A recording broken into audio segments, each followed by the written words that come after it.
পারতাম না।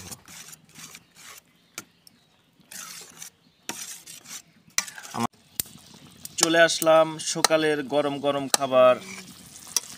এই যে সকালের গরম গরম খাবার, ভোর সকাল।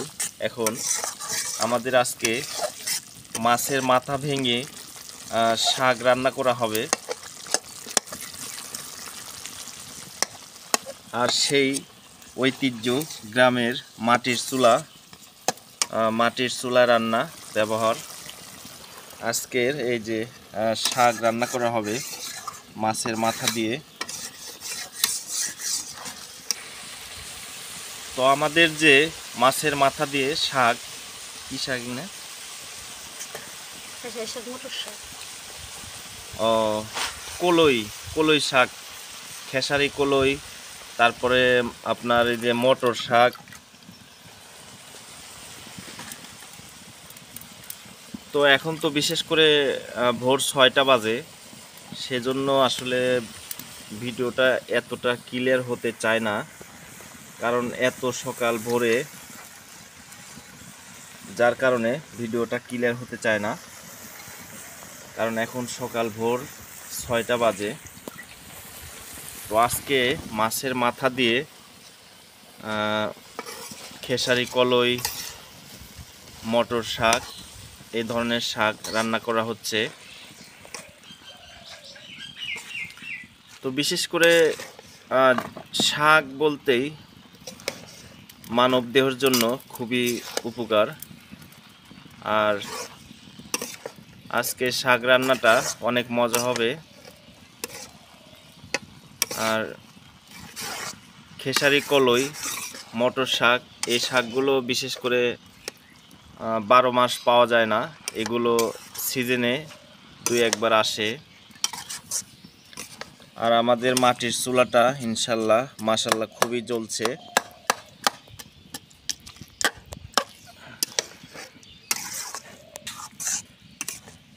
আমাদের শাক রান্না তাড়াতাড়ি হয়ে যাবে, কারণ বিশেষ করে শাক রাঁধতে সময়টা একটু কম লাগে, অল্প সময়ে শাক রান্না করা হয়ে যায়।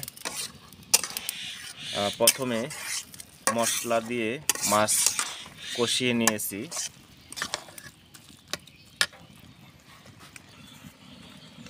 তো শাক রান্না কিন্তু কিছুটা আটা ব্যবহার করতে হয়। এই যে হালকা একটু আটা পানির মধ্যে ভালো করে মিক্স করে তারপরে এই শাকে দিতে হবে।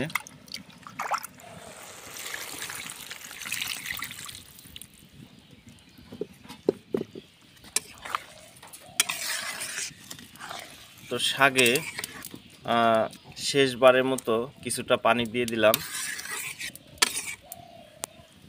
শাকটা একটু নরম থাকবে, রান্না করার পরেও নরম থাকবে শাক। আমাদের দেখেন মাটির চুলাটা মাশাআল্লাহ খুবই জ্বলছে। আর এত আগুন কিন্তু গ্যাসের চুলায় হয় না। তো আসলে মাটির চুলায় রান্না করলে ভিডিওর কাজে একটু এতটা পরিষ্কার দেখা যায় না। আমাদের শাক রান্না কিন্তু অলরেডি হয়ে গেছে, আর 1-2 মিনিটের মধ্যে নামিয়ে ফেলবো।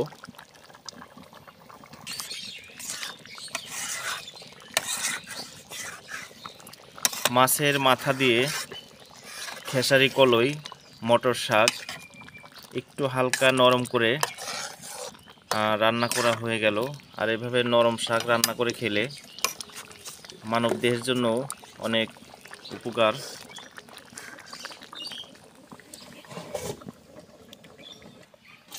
তো আমাদের আজকে শাক রান্না করা হয়ে গেছে।